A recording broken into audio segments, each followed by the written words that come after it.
அந்த வழக்கினுடைய நகலை கொடுத்துருக்காங்க, அதை பெற்றிருக்கோம். அதுக்கு பதில் நம்ம வழக்கறிஞர்கள் கொடுப்பாங்க. அவ்வளவுதான். இப்ப 29 வருடம், இந்த மாதமே 29.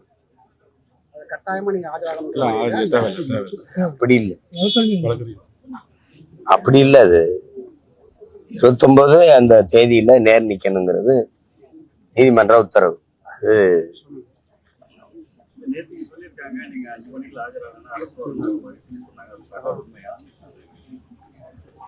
அப்படிலாம் ஒண்ணும் தெரியல. அதை கேட்டுதான் நேத்து ஏற்கனவே ஒத்துக்கிட்ட நிகழ்வு. அதை இது பண்ண முடியாது, ஏன்னா அது மாணவர்கள் நிகழ்வு. அதுல அப்படி விட்டுட்டு வர முடியாது. அதனால இன்னைக்கு வந்தேன். அது நேரம் கேட்டுதான் இன்னைக்கு வர்றோம்னு சொல்லிதான் வந்து. அது ஒரு பெரிய பிரச்சனை இல்லை.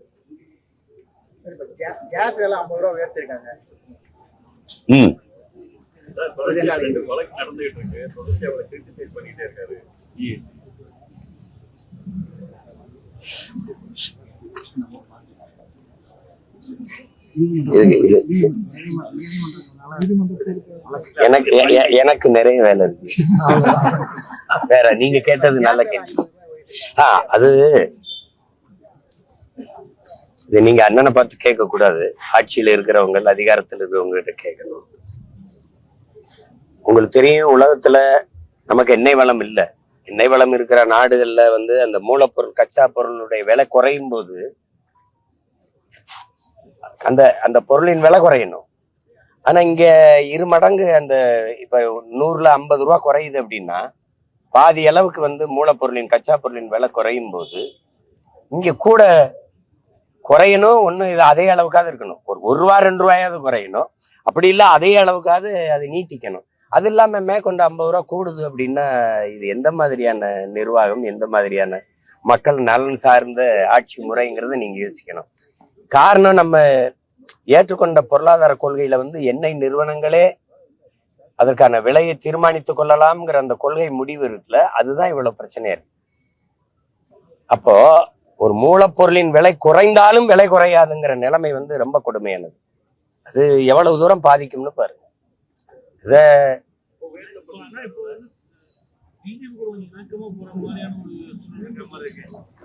நான் ட்ரம்ப் கூட தான் நியாயமா பார்த்தா, நான் வெரி க்ளோஸ் டு ட்ரம்ப் தான். நான் ரொம்ப க்ளோஸ் ட்ரம்போட தான் இருக்கேன். நீங்க அதை யாரும் சொல்ல மாட்டேங்கிறீங்க. அப்புறம் புதின், 2 பேரும் தான் எனக்கு ரொம்ப நெருக்கம்.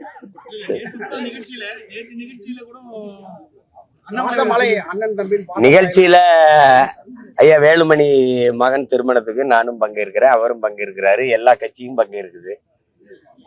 இது ஒரு கல்லூரி நிகழ்வு. அதுல 2 பேருக்குமே வேண்டிய ஒரு ஒருத்தர் இருக்கிறாரு, எங்க ஐயா பாரிவேந்தர். அவரு உங்களுக்கு தெரியும் தம்பி, அண்ணாமலை தலைவராகிறதுக்கு முன்பு இருந்தே எனக்கு அவர் ரொம்ப நெருக்கம். நாங்க திரைப்பட இயக்குனரா இருக்கிற காலத்துல இருந்தே அவர் எனக்கு ஐயாவுக்கு நான் ரொம்ப நெருக்கம். ஐயாவுடைய அன்புக்கு நான் எப்பவுமே கட்டுப்படுறவன். அந்த இதுல நீங்க வரணும்னாங்க, நான் போனேன். அவர் வருவாரா, இவர் வருவாரா, அதெல்லாம் இல்லை. ஐயா கூப்பிடுறாரு, போறேன். அதுல அது ஒரு நிகழ்வு.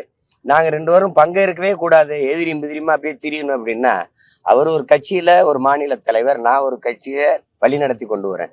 ஆனால் கட்சி வேற, கொள்கை வேற. ஆனா நாங்க 2 பேரும் அண்ணன் தம்பி இல்லைன்னு ஆயிருமா என்ன சொல்லுங்க? இப்ப திராவிட முன்னேற்ற கழகத்தை கோட்பாட்டு அளவுல எதுக்குறோம்.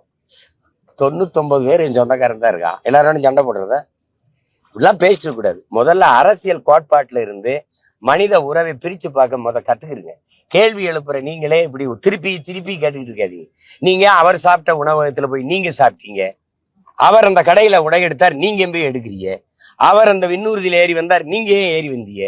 இந்த மாதிரி கேள்விகள் எல்லாம் முதல்ல நிறுத்துங்க. அவரே அழைச்சிருக்காரு ஐயா, அவர் என்னையே அழைச்சிருக்காரு. உடனே 2 பேரும் கூட்டணி சேர்ந்து தேர்தலை எதிர்கொண்டு அப்படிலாம் பேசிட கூடாது, புரியுதா? தேர்தல் நடந்து கொண்டிருந்தாலும் வாக்கு சேகரிச்சுக்கிட்டு இருந்தாலும் எங்க ஐயா பாரிவேந்தர் கூப்பிட்டா நான் போவேன். அதே மாதிரி அவர் கூப்பிட்டு யாரு வந்தாலும் அதை பத்தி நான்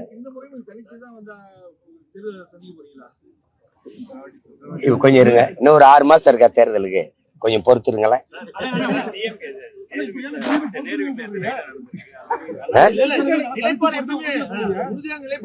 அத ரொம்ப சோர்ந்துட்டேன். 1,00,000 தடவை சொல்ல முடியாதுல்ல. வேட்பாளரை அறிவிச்சிட்டேன்னு எழுதுறீங்க, அப்புறம் கூட்டணியான்னு கேக்குறீங்க. கூட்டணி வைக்கிறவன் எப்படி வேட்பாளரை அறிவிப்பேன்? ஒரு அடிப்படையா ஒரு கேள்வி கேளுங்க, ஒரு தர்ம நியாயம் கேள்வி கேளுங்க. தேசியத்துக்கு தமிழ் தேசியத்துக்கு பெரிய வித்தியாசம் சொல்றாரு அண்ணாமலை. அதை பத்தி கருத்து இல்லை. அண்ணனும் நானும் ஒண்ணுதான். அதுல நானும் அவரும் ஒரே ஒரு தாயின் பிள்ளைகள், தமிழ் தாயின் பிள்ளைகள், தமிழருங்கிற அடிப்படையில அவர் பேசுறாரு. அவரு இந்தியத்தை ஏற்றுக்கொண்டிருக்கிறாரு. அவர் இந்தியாவில இருந்து தமிழ்நாட்டை பாக்குறேன்றாரு, நான் தமிழ்நாட்டுல இருந்து இந்தியாவை பாக்குறேன்றேன். 2 பேருக்கு வித்தியாசம் இருக்குல்ல. நான் அவர் சொல்ற கோட்பாடு, நான் சொல்ற கோட்பாடு அம்மாவுக்கு மகன் அப்புறம் அத்தைக்கு மருமகன். என் தம்பி சொல்றது அத்தைக்கு மருமகன் அப்புறம் அம்மாவுக்கு மகன். அது 2க்கு தூரம் இருக்குல்ல, விளங்கிக்கணும். வேற அததான் ரொம்ப நாளா சொல்லிட்டு இருக்கோம் சாமி. ரொம்ப நாளா அதான் சொல்லிட்டு இருக்கோம். ஆளுநருங்கிறது ஒரு தொங்கு சதை. இந்த பாருங்க 5 விரல் இருக்கா, இங்கிட்ட ஒரு விரல் தனியா இருந்தா அது இதை மடக்குனா அது மடங்காது, இதை நீட்டினா அது நீட்டாது. அது ஒரு தொல்லை. மக்களால் தேர்வு செய்யப்பட்ட அதிகாரத்துக்குத்தான், தலைவர்களுக்குத்தான் அதிகாரம் இருக்கணும். மக்களின் நலன் சார்ந்து சட்டங்கள் திட்டங்கள் தீட்டிக் கொள்வதற்கு உரிமை இருக்கணும். அதை விட்டுட்டு ஒரு நியமன உறுப்பினருக்கு அதிக அளவு அதிகாரம் இருக்கும்னா அப்ப மக்களாட்சிங்கிற கோட்பாடு இருக்குல்ல, அது கேள்விக்குறியாயிரும். அததான் ரொம்ப நாளா சொல்லிக்கிட்டு இருக்கோம். பேரறிஞர் அண்ணா காலத்துல இருந்து இந்த பேச்சு வருது. ஆட்டுக்கு தாடியும் நாட்டுக்கு ஆளுநரும் அவசியம் இல்லைன்னு சொல்றது அதை வச்சுதான். நீங்க கேட்ட கேள்வி நல்ல கேள்வி.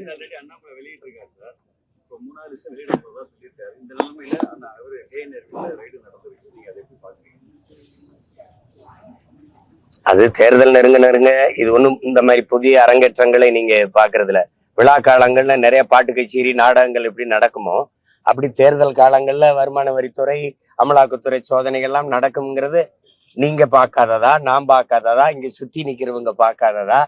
புதுது ஒண்ணு இல்லையே. ஆனால் சில முக்கியமான செய்திகள் இப்ப நமக்கு சில குற்றங்கள்ல இப்ப நீங்க பாத்தீங்கன்னா, தம்பி ஆம்ஸ்ட்ராங் கொலையில இவ்வளவு காலம் ஆயிடுச்சு. கொலை செய்ய தூண்டுனது யாரு, கொலைக்கு காரணம் என்ன, உண்மையான கொலையாளிகள் யாரு, அது இன்னும் தெரியப்படல. ஆனால் 3 பேர் சுட்டுக் கொல்லப்பட்டிருக்காங்க.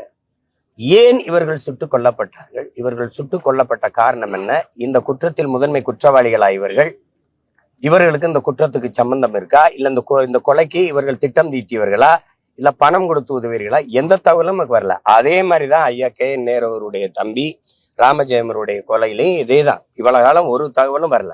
ஆனால் இதுல எந்த சம்பந்தம் இல்லாத திண்டுக்கல் இருக்க மோகன் ராமையும் இங்க திருச்சியில் இருக்க சாமி ரவியவும் சுட்டு கொல்றதுக்கு ஒரு திட்டம் இருக்கு.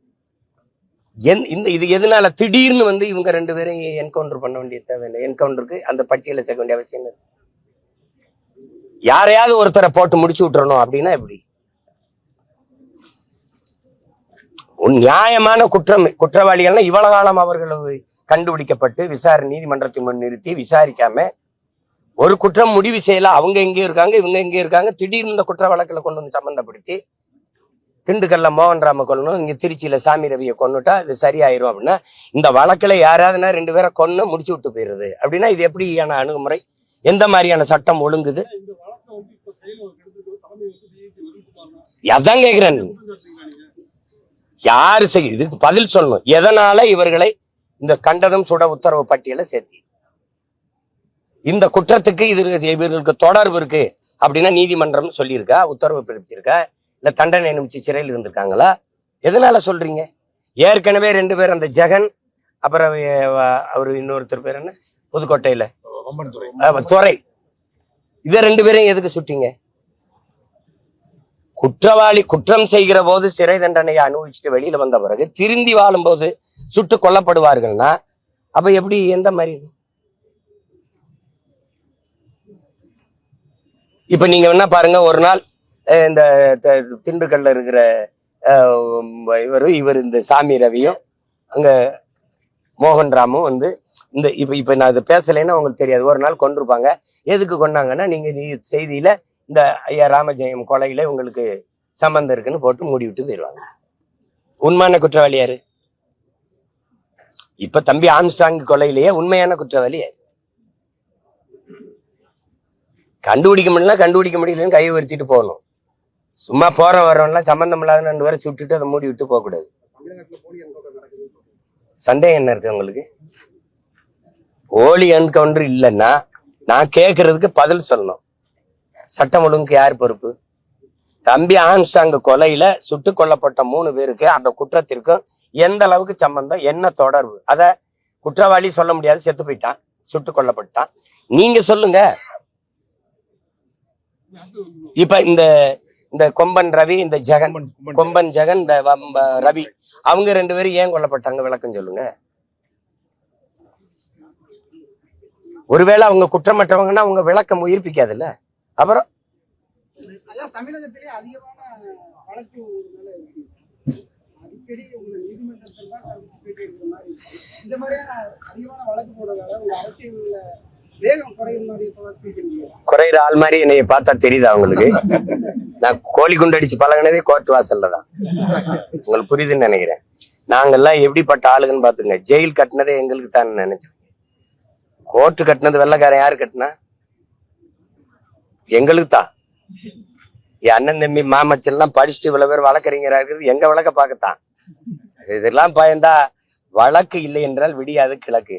உங்களுக்கு தெரியுத, தமிழ்நாட்டிலே அதிக வழக்கு வாங்கி இருக்கிற ஒரு ஆள் இன்னைக்கு பார்த்து தெரியுது இல்ல, அந்த பெருமை எங்களுக்கு இருக்குல்ல. ஏதாவது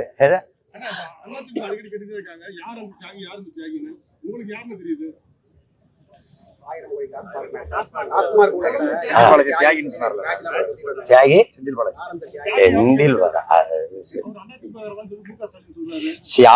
பாருங்க. நாட்டு விடுதலைக்கு போராடுற போராட்டத்தை முன்னெடுக்கிறவனுக்கு, போராட்டத்தில் ஈடுபட்டவன் எல்லாம் தியாகி. சாராய ஆலை நடத்துறவருக்கு சாராயத்தை நல்லா வித்து கொடுக்கறவன் எல்லாம் தியாகி. இப்ப இதுல போய் நீங்க என்ன செய்யறீங்களோ அதுலதான். திருடுறவன் நல்லா திருடி கொண்டாந்தா அருமைடா அருமைடா அருமையான தளபதிடாம்டா. அப்படிதானே. இதெல்லாம் ஒரு கேள்வியா? உங்களுக்கு தெரிஞ்சுக்கிட்டே பதில தெரிஞ்சுக்கிட்டே என்ற கேள்வியை விட.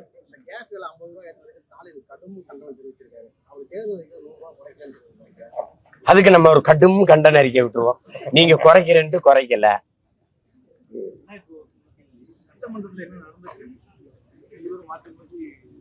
சட்டமன்றத்துல தமிழர் வரலாறு பேசப்படுது. 1961 நினைக்கிறேன். மன்னாதி மன்னன் படத்துல புரட்சி தலைவர் எம்ஜிஆர் அவர்கள் தூங்காதே தம்பி, அடுத்த எந்த படம் வெளியிட்டாலும் நம்முடைய முதல்வர் அவர்கள் தான் முதல்ல பார்ப்பாங்க. அவங்க படம் வெளியிட்டோன்னா நம்ம முதல்வருக்கு தான் போன் அடிச்சு படம் எப்படி இருக்கு தம்பின்னு கேட்பாங்க. ஏன்னா எம்ஜிஆர் ஜெயலலிதா 2 பேரும் உயிரோட இல்ல, என்னத்தை வேணாலும் பேசலாம். இதை கேட்கிற நிலைமையில நம்மளும் இல்ல. இப்படிப்பட்ட ஆள்களை எல்லாம் என்ன பண்ண சொல்றீங்க? இதுதான் பேசப்படுது. மக்கள் பிரச்சனை எங்க பேசப்படுது? நம்மளும் ரசிச்சுட்டு தானே இருக்கோம். கச்சத்தீவு மீட்க ஒரு தீர்மானம் வந்தா அதை பேசுறோம். நீட்டு தீர்வுக்கு எதிராக ஒரு தீர்மானம் வந்தா அதை பேசுறோம். இதெல்லாம்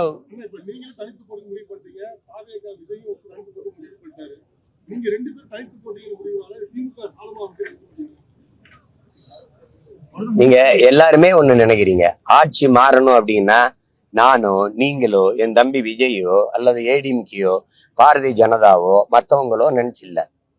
ஒவ்வொரு மக்களும், இந்த மண்ணின் குடிமக்கள், இந்த நாட்டு மக்கள் ஒவ்வொருத்தரும் நினைக்கணும். மக்களின் மனத்திலிருந்து மாற்றத்துக்கான சிந்தனை வரணும். கட்சிகள் கூடி கூட்டணி சேர்ந்து தலைவர்கள் சேர்ந்து மாற்றத்தை உருவாக்கிடுவாங்க, அது நிகழ்ந்துரும் நினைக்கூடாது. மக்களின் ஆற்றல் தான் மகத்தானது. மக்கள் நினைக்கணும் இந்த ஆட்சி கூடாதுன்ட்டு. அப்ப யார் வந்தா சரியா இருக்கணுங்கிறத அவங்கதான் முடிவெடுக்கணும். இது சரியில்லை என்றால் எது சரியானதுங்கிற தேர்வு செய்யற உரிமை, அதற்கான வாய்ப்பு என் மக்கள் கையில தான் இருக்கு. அவங்கதான் முடிவெடுக்கணும். நீங்க என்ன நினைக்கிறீங்க? திமுக ஒரு தீமை, அதை அழிக்கிறதுக்கு இன்னொரு தீமை.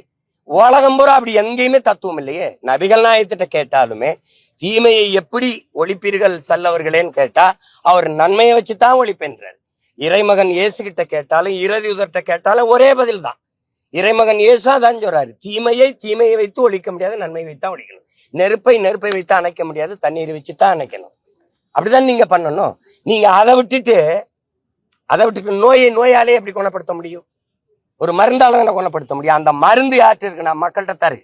அதை விட்டுட்டு நீங்க இந்த கட்சியோட சேர்ந்து இந்த ஆட்சியை அப்புறப்படுத்துங்க. நான் திரும்ப சொல்றேன், நான் ஆட்சி மாற்றம் ஆள் மாற்றத்திற்கு வந்த ஆட்கள் அல்ல. நாங்கள் அடிப்படை அமைப்பு அரசியல் மாற்றத்துக்கு வந்த புரட்சியவாதிகள். நீங்க இதோட போய் நீ நின்னுக்க, அதோட போய் அது நின்னுக்க, அதோட இதோட நிறுத்திட்டு நீங்க நின்னுக்கிறீங்க. நிலைப்பாடு என்ன? மும்மொழி கொள்கை ஆதரவா பேசுனேங்கிற கருத்து புதுசா இருக்கு. எங்களுக்கு திரும்ப திரும்ப சொல்றேங்க, எனக்கு மட்டும் இல்ல, உலகத்தில் இருக்கிற எல்லா மொழி வழி தேசிய இனங்களுக்கும், இந்தியாவில் இருக்கிற எல்லா மாநிலங்களுக்கும் அவங்க எப்படி கொள்கை முடிவு எடுக்கிறாங்கன்னு தெரியாது. எங்களுடைய தமிழ் தேசியர்கள் கொள்கை முடிவு, மொழி கொள்கை, எங்களுக்கு கொள்கை மொழி, எங்கள் உயிர் மொழி தமிழ், பயன்பாட்டு மொழி ஆங்கிலம். ஒரு கெடுவாய்ப்பா வெள்ளை இனங்களை ஆண்டுட்டதுனால பல நாடுகளில் தொடர்பு மொழியா இருக்கனால, குறிப்பா சில நாடுகள், அமெரிக்கா, ஆஸ்திரேலியா, இந்த கனடா, இந்த பிரிட்டன் மாதிரி நாடுகள், அதுவும் ஐரோப்பிய நாடுகள்ல இல்ல. ஆங்கிலம் பயன்பாட்டு மொழி. உலகத்தின் எல்லா மொழிகளும் எங்கள் விருப்ப மொழி. அது எந்த மொழியும் கற்போம். நீ ஹிந்தி தான் படின்னு சொல்லாத. நான் வங்காளி படிப்பேன், நான் போச்சுபூரி கூட படிப்பேன், நான் மராட்டி படிச்சுக்குவேன், ராஜஸ்தானி படிச்சுக்குவேன். அது ஏன் விருப்பம். அதனால எங்களுக்கு கொள்கை மொழி ஒரே மொழி தமிழ். உலகில் எல்லா மொழியும் விருப்ப மொழி, ஆங்கிலம் பயன்பாட்டு மொழி, கட்டாய பாடமொழி. இதான் எங்க கொள்கை நிலைப்பாடு. ஓயாம போட்டு குழப்பிடக்கூடாது. மும்மொழி இல்ல, எம்மொழியும் கற்போம் நாங்கள் வாழ, எம்மொழி தமிழ் கற்போம் எங்கள் இனம் வாழ. இதான் எங்க கொள்கை நிலைப்பாடு. வேற ஏதாவது குழப்பம் இருக்கா? ட்ரம்ப் அதை கூப்பிட்டுருக்காப்ல. நான் ஆஃப்டர் எலெக்ஷன்ல சொல்லியிருக்கேன். ஏன்னா நீங்க என்னைய சுத்தி நடக்கிற உண்மையான செய்தி எதையும் சொல்றதில்ல, நான் சொல்ற எதை உண்மையானது போடுறதில்ல. நான் அங்க போயிட்டேன், இங்க வந்துட்டு போயிட்டேன். என்ன